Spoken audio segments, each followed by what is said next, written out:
Hello बच्चों, कैसे हैं आप लोग। स्वागत है आप सभी का। मेरा नाम है विनयकांत भल्ला और आज हम लोग देखने जा रहे हैं मॉडर्न फिजिक्स के 5 ऐसे क्वेश्चन जो एडवांस में पूछे जा चुके हैं और उनमें थोड़ा थोड़ा हमें दिमाग लगाना पड़ता है सॉल्व करने के लिए ना। एडवांस की जहां तक बात है, आप लोगों ने पीवाईक्यूज अगर सॉल्व किए हैं तो आपको दिखा होगा कि एडवांस के कुछ क्वेश्चंस ऐसे आते हैं जो कैलकुलेटिव होते हैं। बाकी क्वेश्चन जो होते हैं मोस्टली इस टाइप के होते हैं जिसमें आप लोग थोड़ा सा अगर दिमाग लगाओगे, थोड़ी सी चीजें आपने अगर पढ़ी हुई है तो आप इजीली सॉल्व करोगे। लेकिन उसमें एक कंडीशन जो कि मैं लास्ट टाइम भी बोली थी कि भैया पेपर जब आप सॉल्व कर रहे हो क्वेश्चन को ढंग से पढ़ना बहुत जरूरी है।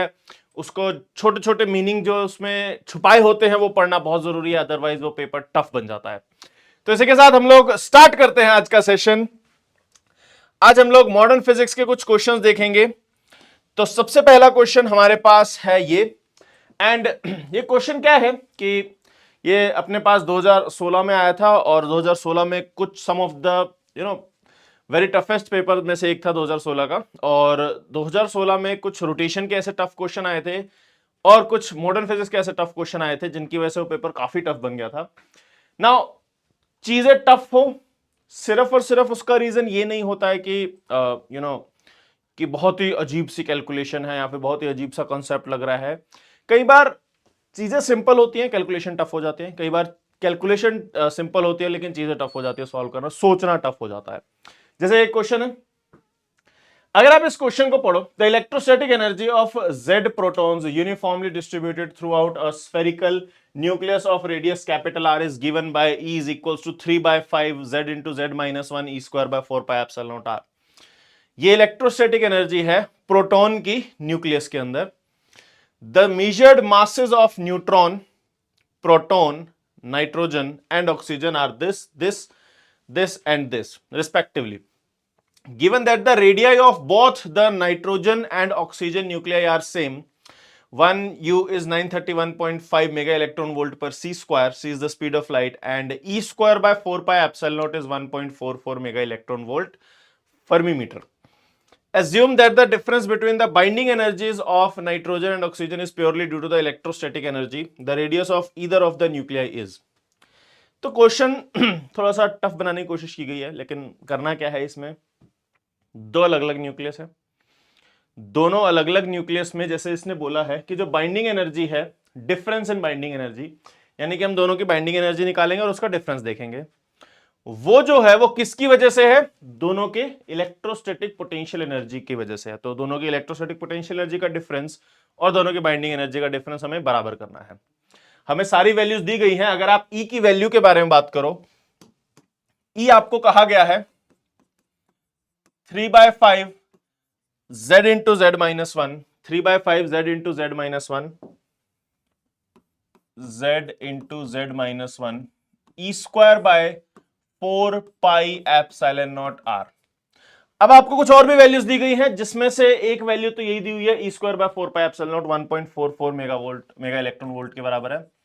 तो 3/5 z into Z minus 1 divide by are into e square by 4 pi epsilon not जो है, इसको आप 1.44 मेगा इलेक्ट्रॉन वोल्ट लिख सकते हो। तो आ जाएगा 3/5 z into Z minus 1 divide by R, और ये आ जाएगा हमारे पास 1.44 mega electron volt into fermi metre भी है ना। तो मैं ये यूनिट को नहीं लिख रहा हूं, लेकिन इसका मतलब ये है कि अगर आप 1.44 लेके चल रहे हो और यहां पर जो एनर्जी है अगर वो मेगा इलेक्ट्रॉन वोल्ट में है, तो मेगा इलेक्ट्रॉन वोल्ट जो यहां पर होना चाहिए था उससे कट जाएगा और जो रेडियस आएगा वो फर्मी मीटर में आएगा ना। हमारे पास दो अलग अलग न्यूक्लियस है और कहा गया दोनों का रेडियस सेम है, लेकिन नंबर ऑफ प्रोटॉन्स तो अलग अलग होंगे। हमारे पास जो नाइट्रोजन है उसमें नंबर ऑफ प्रोटॉन 7 है, ऑक्सीजन में 8 है। तो जिसमें ज्यादा प्रोटॉन, नंबर ऑफ प्रोटॉन होंगे उसमें ज्यादा एनर्जी होगी। तो हम लिखेंगे energy for oxygen minus energy for nitrogen is 3/5 z into Z minus 1। अब ऑक्सीजन के लिए नंबर ऑफ प्रोटॉन 8 दिया हुआ है, तो 8 इंटू 7 हो जाएगा, 8 into 7 divide by R multiplied by 1.44 as it is रहेगा, माइनस नाइट्रोजन के लिए। नाइट्रोजन के लिए आप लिखोगे 3/5 इंटू जेड, अब ये होगा 7 minus 1 6 divide by are into 1.44। Common ले लो सब कुछ, 3/5 कॉमन आ जाएगा, 7 कॉमन आ जाएगा, 1.44 कॉमन आ जाएगा, और अपने पास R कॉमन आ जाएगा। इधर बचेगा 8 माइनस 6 जो कि 2 के बराबर है। तो ये हमारे पास इलेक्ट्रिक पोटेंशियल एनर्जी का डिफरेंस आ गया ये। ठीक ना। दूसरा हमारे पास था बाइंडिंग एनर्जी। अब बाइंडिंग एनर्जी के लिए आप लोगों को अच्छे से पता है कि हमें क्या करना होता है, हमें मास डिफेक्ट निकालना होता है और उसको डिफरेंस निकालना होता है। तो अगर मैं मास डिफेक्ट और डिफरेंस की बात करूं तो हमारे पास क्या आएगा, देखो सिंपली हम कहेंगे कि देखो अगर आप डेल्टा एम, अब नाइट्रोजन कैसे दिया हुआ, नाइट्रोजन दिया हुआ है हमें 7 प्रोटॉन है और 15 न्यूक्लियॉन्स है, तो N 715 है। और ऑक्सीजन की जहां तक बात है 8 प्रोटॉन और 15 न्यूक्लियॉन है, 815 है।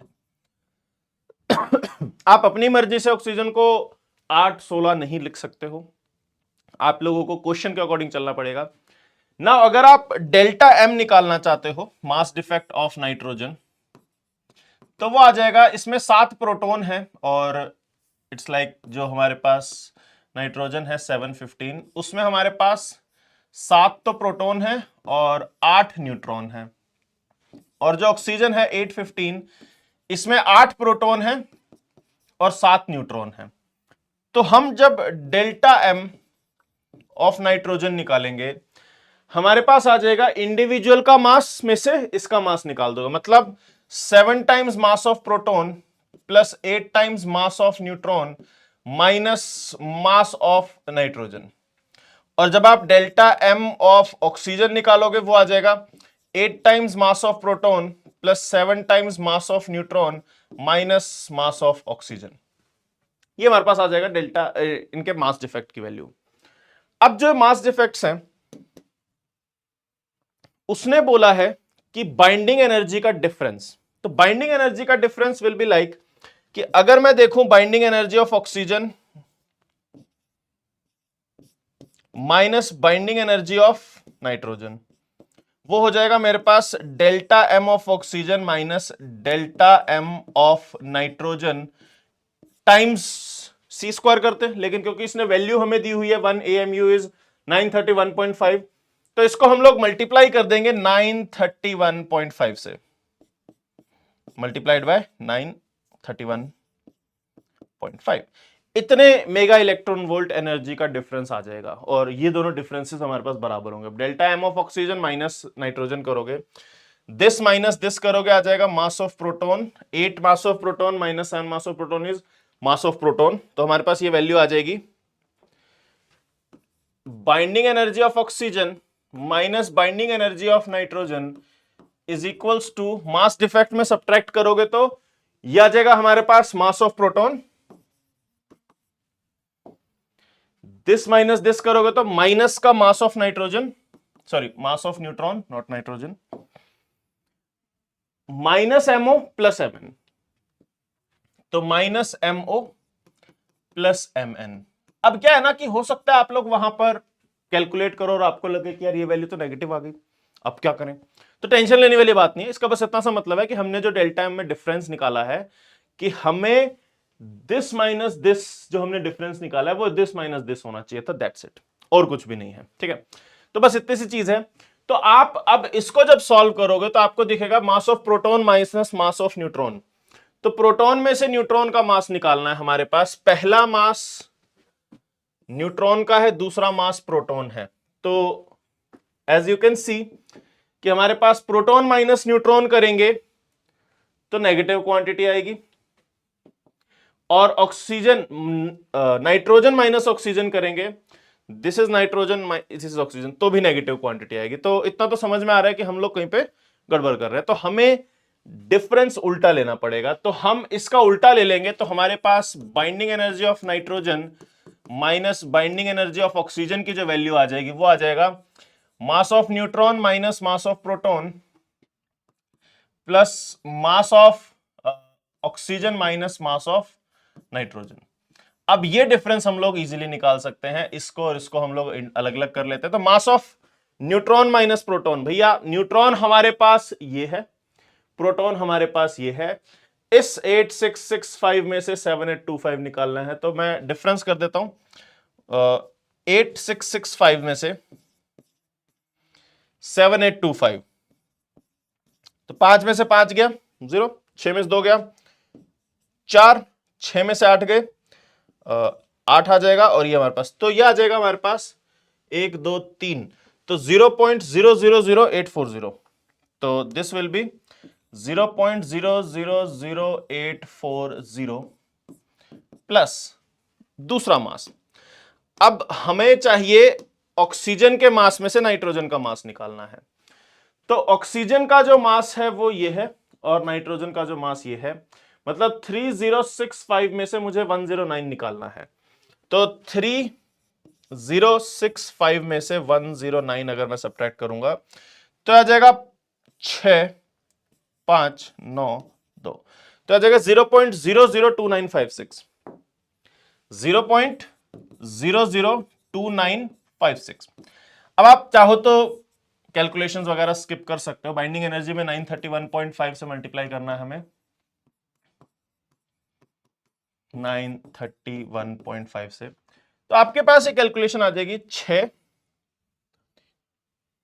ठीक है, 6 और 5 4 हमारे पास 9 होगा, 9 और 8 17, 2 और 1 3, 0.0, तो ये आ गया इंटू 931.5। ये हमारे पास बाइंडिंग एनर्जी में डिफरेंस आ गया। तो बस ये वाली वैल्यू और ये वाली वैल्यू को कंपेयर करना है। तो आप क्या करोगे, आप सिंपली कुछ नहीं करना, आपको बस इतना करना है, now 3/5 into 7 into 3/5 into 7 into 1.44 into 2 divide by R, और इसको कंपेयर कर दो 0 पॉइंट, या फिर इसको ऐसे लिख लो 3796 into 10 to the power -6 multiplied by 931.5। अब थोड़ी कैलकुलेशन है, इसको सिंपल से सॉल्व कर लो, आपके पास आर की वैल्यू आ जाएगी। तो क्वेश्चन टफ नहीं है, कैलकुलेटिव डेफिनेटली है, बट अगर इजी भी दे देंगे कैलकुलेशन भी नहीं देंगे, फिर एडवांस का फायदा क्या हुआ, है ना। तो हमारे पास इस टाइप के क्वेश्चन आते हैं, यहां से आप आर की वैल्यू निकालो। क्वेश्चन में कुछ टफ नहीं है, बस ये था कि आप लोग क्या इतना सोचोगे कि हमें अलग से इसका डिफरेंस निकालना है, अलग से इसका डिफरेंस निकालना है, देन उनको इक्वेट करना है, ठीक है। सारा का सारा खेल यहीं पे इसका ही था, और कुछ भी नहीं था। कैलकुलेशन डेफिनेटली ज्यादा है, लेकिन जैसे मैं पहले ही कहता हूं कि आप हर पॉइंट पे कैलकुलेट ना करो तो ज्यादा बेटर है, कि आप यहां पर पहले आप मल्टीप्लाई कर दो, फिर जब आप यहां पर आए देखा हमें और डिवाइड करना है तो और कैलकुलेशन बढ़ जाए। आप कुछ मत करो, आप ये सारी की सारी चीजें इधर, मतलब इनको नीचे लेकर आओ, देखो कौन सी चीजें कैंसिल आउट हो सकती है, कौन सी चीजें कैंसिल आउट नहीं हो सकती। आप कैंसिल आउट तो हो ही सकती है ना, तो कुछ ना कुछ कैंसिल आउट होगा, रफ आंसर निकालना है आपको। तो आप देखोगे कि सबसे क्लोजेस्ट आंसर कौन सा होगा इसमें से, वो आपको चेक करना है और क्लोजेस्ट आंसर टिक कर देना है, ठीक है। तो फिलहाल कैलकुलेशन पार्ट में आप पे छोड़ रहा हूं, सिंपल सी चीज है, लेकिन क्वेश्चंस ट्राई जरूर करने हैं, ठीक है, मतलब कैलकुलेशन फाइनल जरूर करनी है।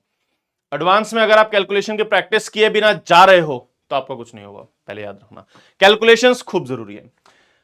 नाउ बात करते हैं question second. A heavy nucleus N at rest undergoes fusion and gives us P plus Q where P and Q are two lighter nuclei। तो एक हमारे पास हैवी न्यूक्लियस है, दो छोटे न्यूक्लियस में ब्रेक हो रहा है, और इसने कहा है कि जो डेल्टा है which is mass defect basically, तो मास Mn minus MP minus MQ, मतलब कुछ मास हमारे पास जो है वो गायब हो जा रहा है, और ये मास डिफेक्ट की वैल्यू है, मासेस दिए हुए हैं PQ N के। EP and EQ are the kinetic energy of P and Q। हमें कहा गया है कि वो काइनेटिक, मतलब जब वो ब्रेक हुआ तो कुछ काइनेटिक एनर्जीज में कन्वर्ट हो गया P एंड Q रिस्पेक्टिवली।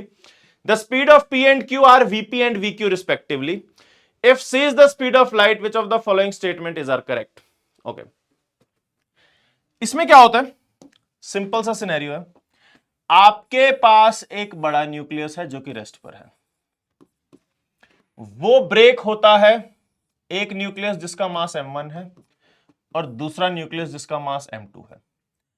अब हमारे पास जब इनिशियल मोमेंटम 0 था, ऑब्जेक्ट रेस्ट पे था, तो फाइनल मोमेंटम भी 0 रहेगा। मान लेते हैं ये इस तरफ जा रहा है V1 से, मान लेते हैं इस तरफ जा रहा है V2 से, इसका लीनियर मोमेंटम हमारे पास P1 हो जाएगा, इसका लीनियर मोमेंटम हमारे पास P2 हो जाएगा ना। तो question starts with the small thing कि भैया देखो, मास M1 V1 स्पीड से जा रहा है P1, मास M2 V2 स्पीड से जा रहा है P2। हमें पता है conservation of linear momentum applicable है, क्योंकि एक्सप्लोजन हो रहा है या फिर फ्यूजन हो रहा है, इसमें कोई बाहर से तो कोई आ नहीं रहा, तो हमारे पास इनिशियल मोमेंटम और फाइनल मोमेंटम बराबर होंगे।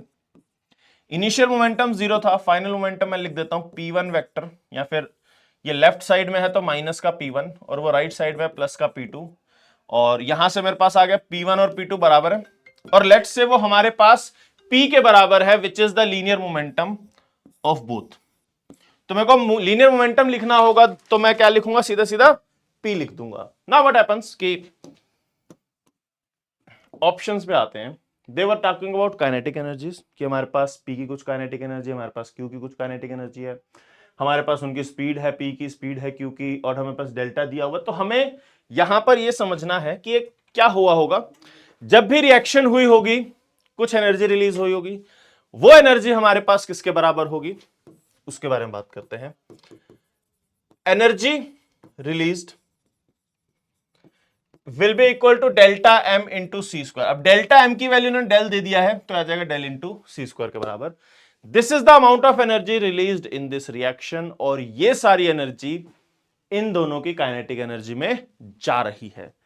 यानी कि जो भी एनर्जी रिलीज हुई वो कहां हुई, देखो जब हम दिवाली में पटाखा फोड़ते हैं तो हमारे पास पटाखा फूटने के बाद जो पार्टिकल्स होते हैं वो किसी स्पीड से बाहर की ओर निकलते हैं, तो उनके पास काइनेटिक एनर्जी होती है।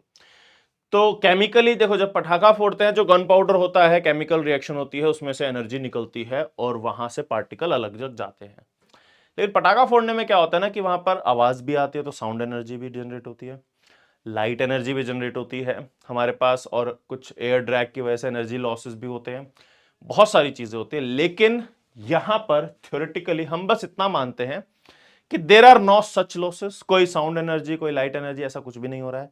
सिर्फ और सिर्फ एक छोटी सी चीज हो रही है कि जब वो बड़ा वाला न्यूक्लियस टूटा, कुछ एनर्जी आई, वो एनर्जी इन दोनों की काइनेटिक एनर्जी में कन्वर्ट हो गई। यानी कि जो भी एनर्जी रिलीज हुई है, this energy released is sum of kinetic energies. Simple, और कुछ भी नहीं।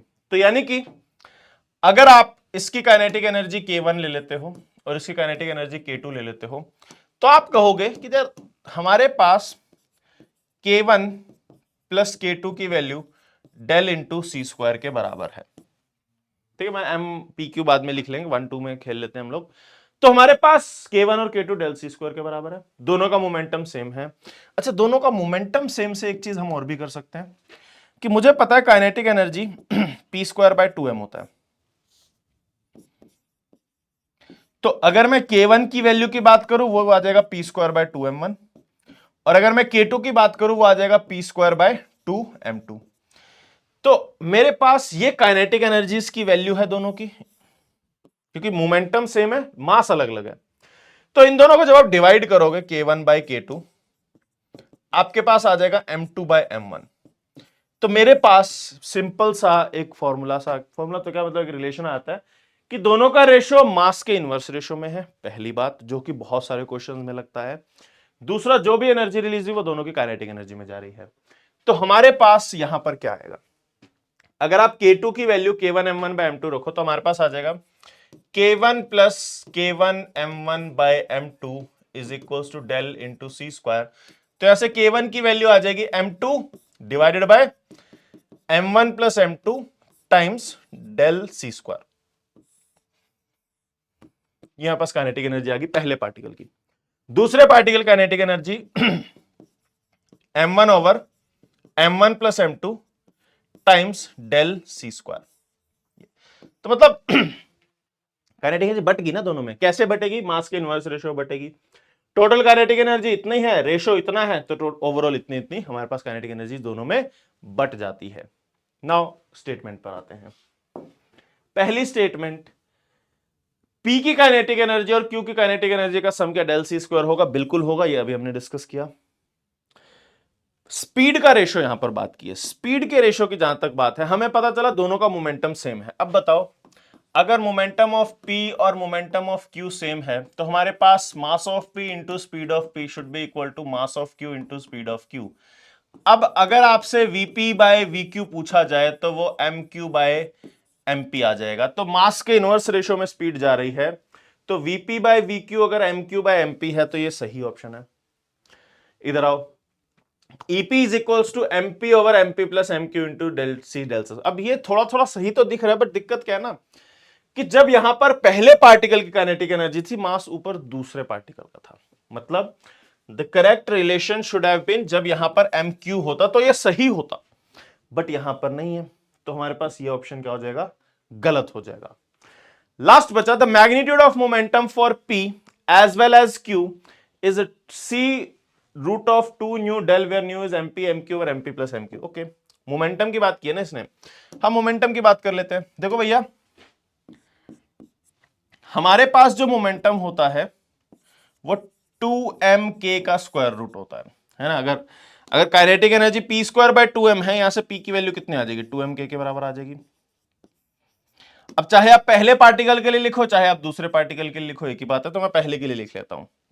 तो आ जाएगा 2 times m1 multiplied by k1 की वैल्यू आई थी m2 over m1 plus m2 times c del square का स्क्वायर रूट। तो आ जाएगा हमारे पास डेल स्क्वायर बाहर आ जाएगा, square root of 2 into m1 m2 over m1 plus m2 into, अच्छा डेल सी स्क्वायर था ना, सी डेल स्क्वायर लिख दिया मैंने, डेल सी स्क्वायर, तो यहां पे डेल आ जाएगा, यहां पे सी आएगा, सी टाइम से, और ये उसने खुद से ही रिड्यूस्ड मास दिया हुआ है, तो आ जाएगा सी रूट ऑफ 2 न्यू डेल। तो ये हमारे पास क्या आ गया, किसी भी पार्टिकल का मोमेंटम, ये सिंपल साफ स्पष्ट शब्दों में। तो जो लास्ट ऑप्शन है वो भी तो हमारे पास सही होगा ना, कि मैग्नीट्यूड जो होगा वो पी और क्यू दोनों का सी रूट ऑफ 2 न्यू डेल होगा, न्यू की value m1 m2 over m1 plus m2। Tough नहीं है ये चीज, अगर आपने की हुई है तो आप आराम से क्वेश्चन कर लोगे, अगर आपने नहीं की है तो फिर टफ क्वेश्चन है, क्योंकि वहां पर बैठ के आप इसे सॉल्व करोगे, आई डोंट थिंक सो कि आप इजीली सॉल्व कर पाओगे, क्योंकि अगर आप प्रिपेयर करते हो तो ये वो चीजें बेटा जो बार बार आती ही आती हैं, तो आपने ये डेफिनेटली किया है अगर आपने अच्छे से प्रिपरेशन की है, नहीं किया तो मतलब समझ लो भी प्रिपरेशन कमी है।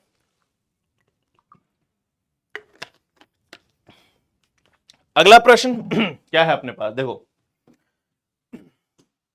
क्वेश्चन क्या कह रहा है, क्वेश्चन सिंपल है। The minimum kinetic energy needed by an alpha particle to cause the nuclear reaction nitrogen plus alpha particle gives us neutron plus oxygen in a lab frame basically is n। तो जो minimum kinetic energy की requirement है वो n के बराबर है। Assume that nitrogen is at rest in the lab frame. The masses of nitrogen, मतलब alpha particle, proton, sorry, neutron or oxygen can be taken to be this and this respectively, where 1 U is 930 mega electron volt per c square. The value of n is okay. ठीक है, ध्यान समझो क्या होता है। मान लो हमें nitrogen को जबरदस्ती क्या करना है, कन्वर्ट करना है। तो क्या होता है ना कि नाइट्रोजन खुद से ऑक्सीजन में नहीं जाना चाह रहा, आपको उसको एनर्जी देनी पड़ रही है, बिना एनर्जी लिए वो नहीं जाना चाह रहा है, मतलब वो एनर्जी दोगे तो वो जाएगा, अदरवाइज वो नहीं जाएगा। उसके लिए हम क्या करते हैं कि हमने मान लो एक पार्टिकल लिया कैपिटल एम, उस पे हमने एक स्मॉल एम मास का पार्टिकल बॉम्बार्ड किया है किसी स्पीड यू से। ना व्हाट हैपेंस कि रिएक्शन के लिए जो एनर्जी की रिक्वायरमेंट होती है वो होती है क्यू वैल्यू। तो energy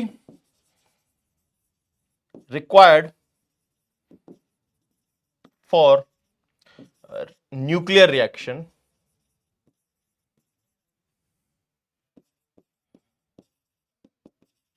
is equals to Q, और वो हमारे पास delta m into c square के बराबर हो जाता है।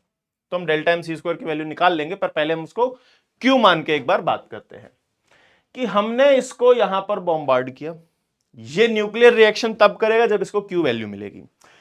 तो क्या होता है कि उसको एनर्जी मिलेगी कौन सी, तो आप लोगों को अगर कोलिजन के केस याद हो कि मान लो हमारे पास एक बॉल है, एक दूसरी बॉल है, उससे टकराई और इस तरीके से गई, अगर कोएफिशिएंट ऑफ रेस्टिट्यूशन 1 होता था कोई एनर्जी लॉस नहीं होता है, अगर कोएफिशिएंट ऑफ रेस्टिट्यूशन 0 होता है तो मैक्सिमम एनर्जी लॉस होता है, और जो भी एनर्जी लॉस होता है, मैक्सिमम एनर्जी लॉस, जो भी एनर्जी का लॉस होता है वही लॉस ये जो बड़ा पार्टिकल होता है एब्जॉर्ब करता है, वो एनर्जी एब्जॉर्ब करने के बाद वो क्या करता है, न्यूक्लियर रिएक्शन करता है।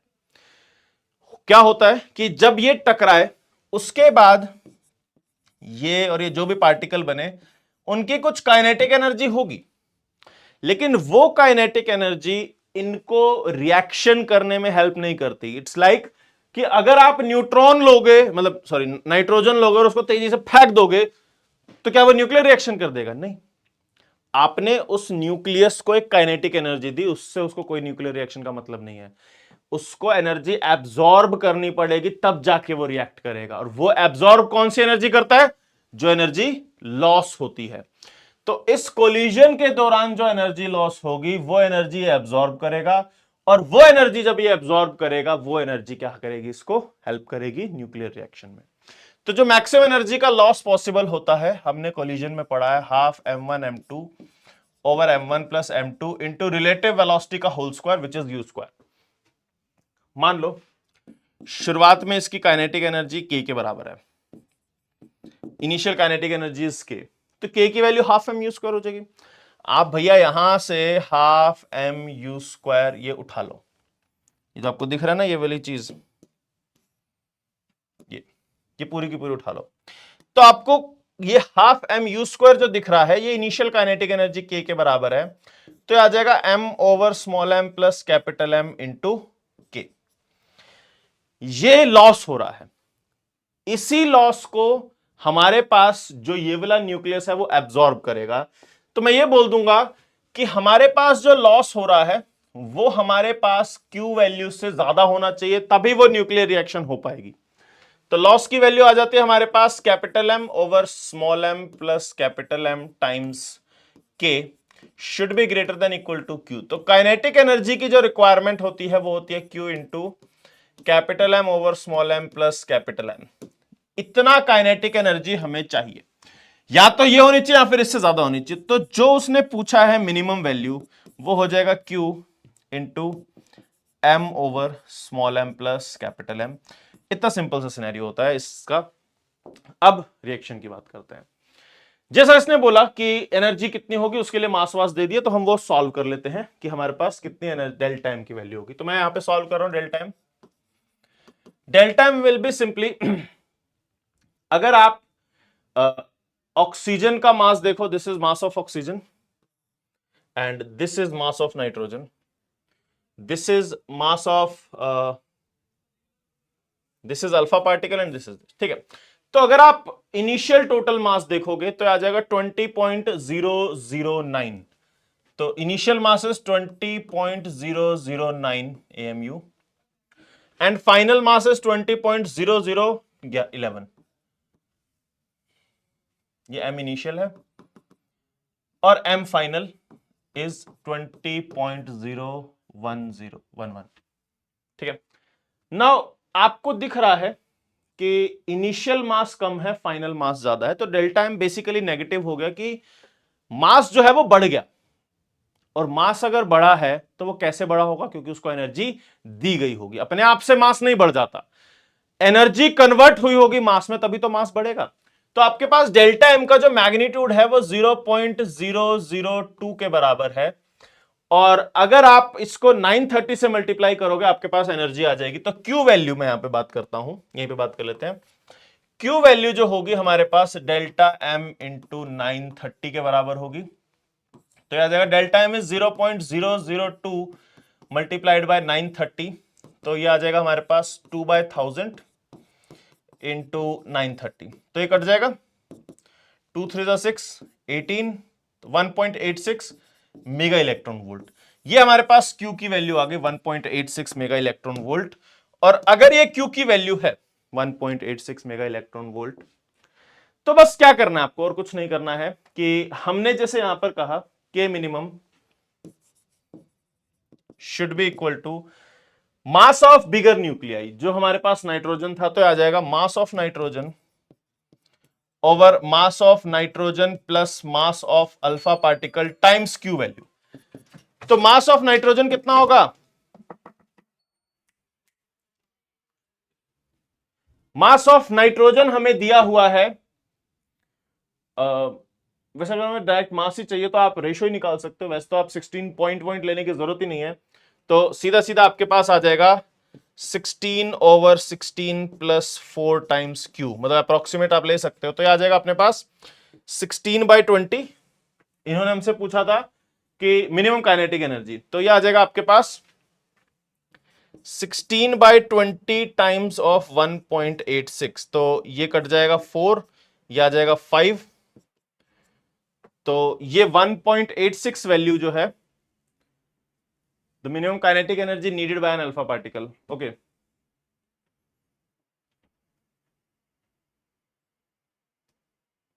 ओके, तभी मेरे को कुछ गड़बड़ है यहां पे बेटा। रेशियो डिफरेंट होगा, है ना, रेशियो अलग होगा। यहाँ पे small m plus capital m, small m plus capital m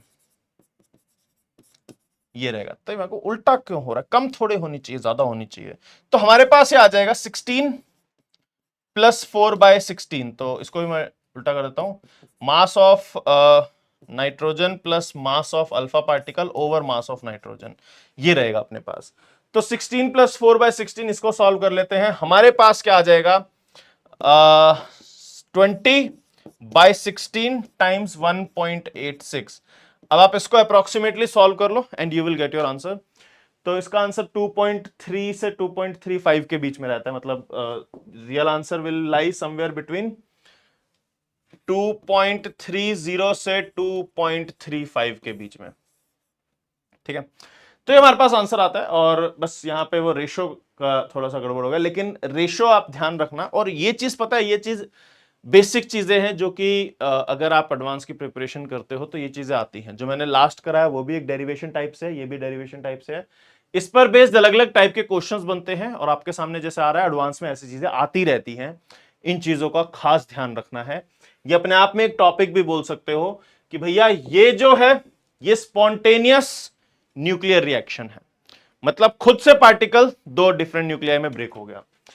ये जो है ये फोर्स्ड न्यूक्लियर रिएक्शन है या फिर एंडोथर्मिक न्यूक्लियर रिएक्शन है कि हमें एनर्जी देनी पड़ रही है उस न्यूक्लियर रिएक्शन के लिए। ठीक, ओके, नेक्स्ट देखो। नेक्स्ट ये भी एक वैरायटी क्वेश्चन है जो कि हमारे पास आते हैं टर्म्स में।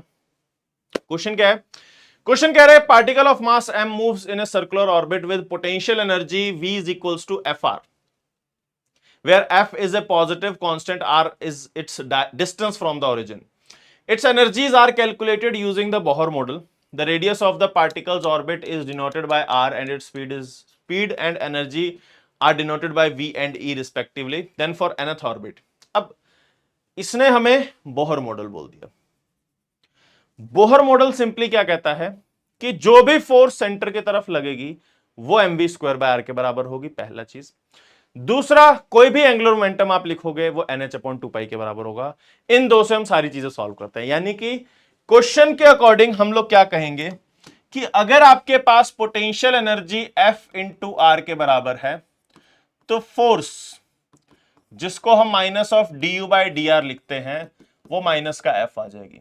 तो हमारे पास जो फोर्स होगी उसका मैग्नीट्यूड F हो गया।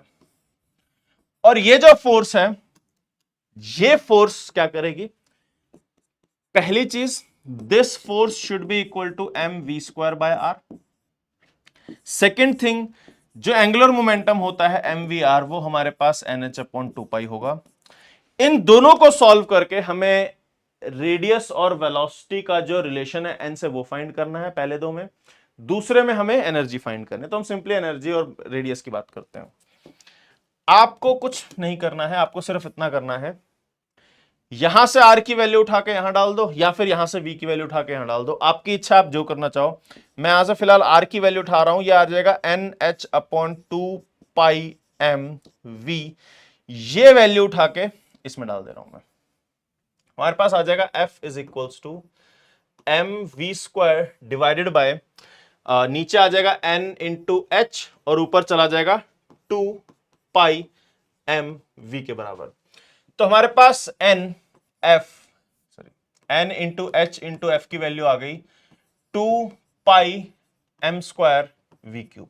तो ऐसे v की वैल्यू आ गई NHF divided by 2πm² whole की पावर 1/3। तो जो स्पीड है वो n की पावर 1/3 के प्रोपोर्शनल है। तो स्पीड n की पावर 1/3 के प्रोपोर्शनल है, तो ये हो सकता है, नहीं भी हो सकता, पहले रेडियस भी चेक कर लेते हैं हम लोग। अब जहां तक रेडियस है वो NH/2πm डिवाइड बाय v है, तो भैया ये भी तो निकालना पड़ेगा अपने को, तो r की वैल्यू निकालते हैं। r क्योंकि हमारे पास NH/2πm डिवाइडेड बाय v यानी कि NH/2πm² की पावर 1/3 है। तो देखो सबसे पहले तो आप NH को अंदर लेके जाओगे तो क्यूब हो जाएगा, तो हमारे पास आ जाएगा n² h², नीचे ऊपर कट गया, नीचे आ जाएगा 4π², नीचे m क्यूब जाएगा तो नीचे एक m बच जाएगा और इसकी पावर क्या आ जाएगी 1/3।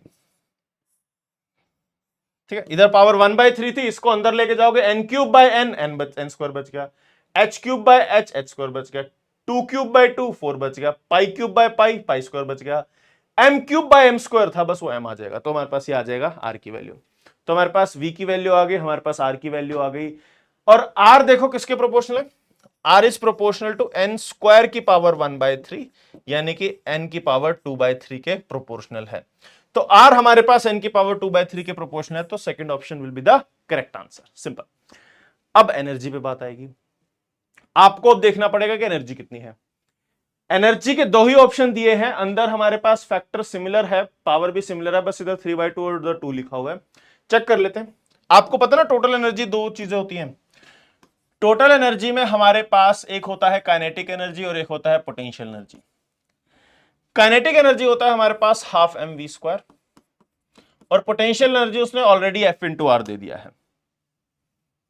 तो काइनेटिक एनर्जी, इधर से मैं थोड़ा सा फैक्टर यूज कर रहा हूं, है ना, थोड़ा सा चुपके से यहां से mv² की वैल्यू देखो, अगर आप mv² की वैल्यू कितनी है F/r के बराबर, अगर mv² की वैल्यू F/r के बराबर है तो हमारे पास ये लिखा हुआ है mv², तो आ जाएगा Fr/2 प्लस में Fr, यानी कि 3/2 times force into distance, 3/2 times force into are.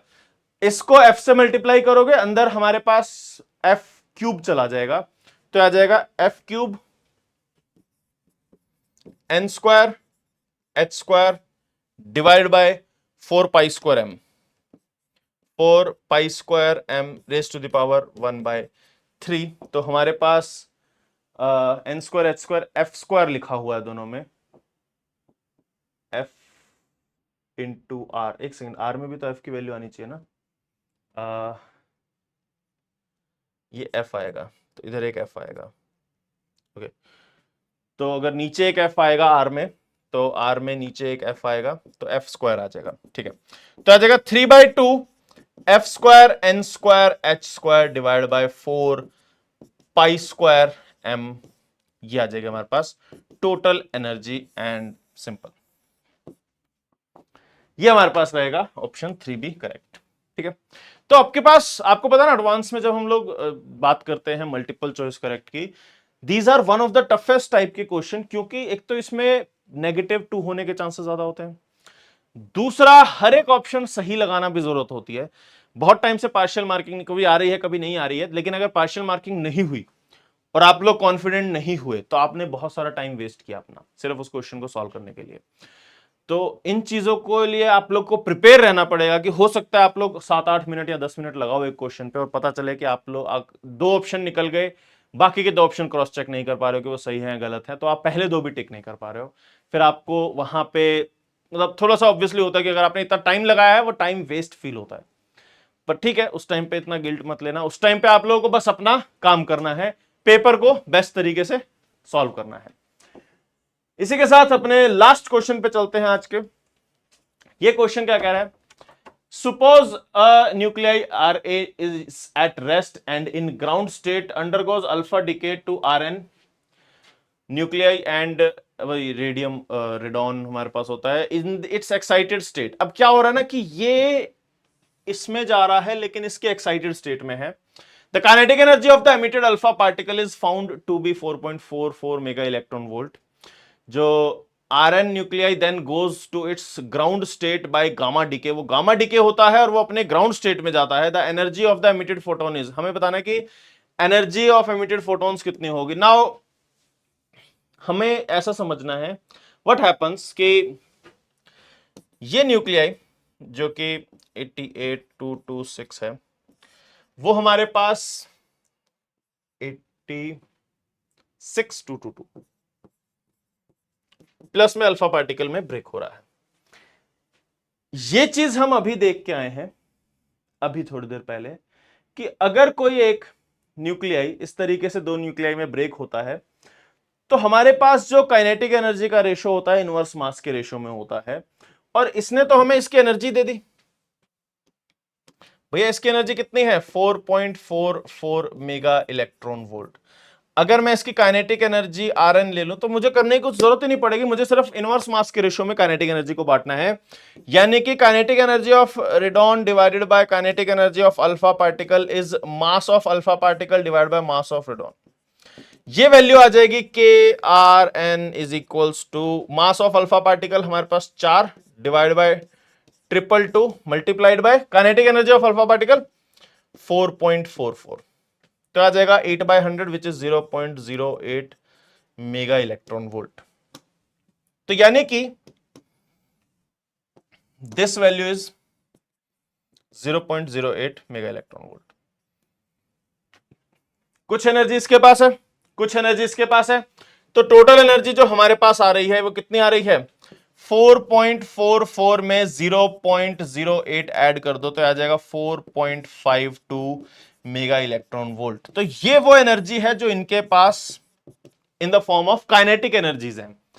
But जैसा कि उसने कहा है कि देयर इज स्लाइट प्रॉब्लम, जिसकी वजह से वो पहले एक्साइटेड स्टेट में होता है, फिर इलेक्ट्रॉन लोअर एनर्जी लेवल पे आता है और एक गामा डीके करता है। तो हमारे पास जब ये रिएक्शन हुई, यहां से जब ये एक्साइटेड स्टेट में गया, जो भी न्यूक्लियर रिएक्शन हुई, उसकी क्यू वैल्यू, मतलब उसमें जो एनर्जी का ओवरऑल जो एनर्जी रिलीज हुई वो कितनी हुई, वो आप आराम से निकाल सकते हो डेल्टा एम सी स्क्वायर करके। तो पहले आप डेल्टा एम की वैल्यू निकाल लो।